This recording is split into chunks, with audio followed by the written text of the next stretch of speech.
Hi, it's Matt here from That Leisure Shop. Today we are going to take a look at the Maypole 500 amp lithium-ion power pack. Portable power when you need it the most. So the primary function of this is basically a booster pack. If you've got a flat battery, it will start your car, but we'll come back to that in a minute. Have to say, it's really nicely packaged. If my kids bought me this for my birthday or whatever occasion, I'd be quite chuffed. It comes in a lovely little carry box.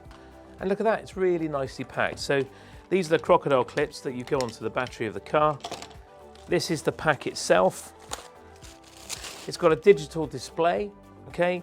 There's a number of outputs. It's got 2 USB outputs, and it's got various 19 volt, 12 volt, and 15 volt outputs with all the leads to go with that. So you could power a laptop or recharge something, and it comes with all these adapters, so you're sure to find the plug you need. It also comes with this USB lead, so on one end is the USB plug to go into the power pack, and on the other end are various phone connections, including an Android connector and a Lightning connector, so you can recharge your mobile phone.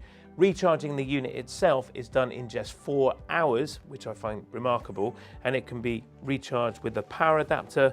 It also comes with a cigarette lighter socket, so on the move, if you're taking it with you, you can recharge it while you're on your journey. Jump starting a car from something this small is really quite remarkable. It has a 300 amp cranking, which is what your car turns over when it's trying to start, with a peak of 500 amps. Now that will start a van, a small minibus. We're going to actually try it in the real world, and we're going to start a car that's been in storage for some time. Let's head outside and let's see if it really does work. Let's go. So we're here in an Alfa Romeo Spider, a future classic we hope.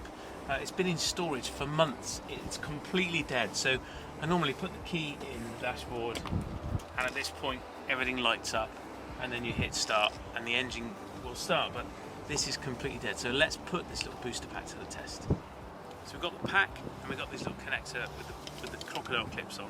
The hardest bit about using this is actually getting this rubber cover off. Once you've done that, it's pretty straightforward. What we're going to do is we're going to connect this to the battery first. So we're going to connect the positive and we're going to connect the negative, and then we're going to plug this into the pack. It only goes in one way, so there's one side here which is flat into the flat side. Pop it in and we get a red light come on, okay? You don't need to turn this on.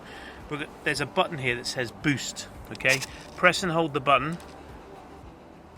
That is now putting a big charge into the car, and then let's go and see if we can start it. So, key in ignition. Straight away we've got dashboard lights.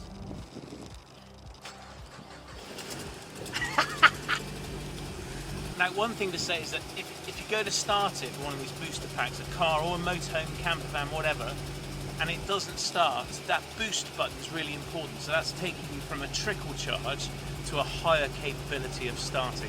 And what will happen is that boost button will switch off. So it's worth going back, pressing and holding it again, getting it onto the boost mode, and then you've got a chance of starting it. And it's possibly you might have to do it a few times. I'm amazed we didn't have to with this car, because it is very flat. We're just going to let it run now half an hour and get some charge back into the battery.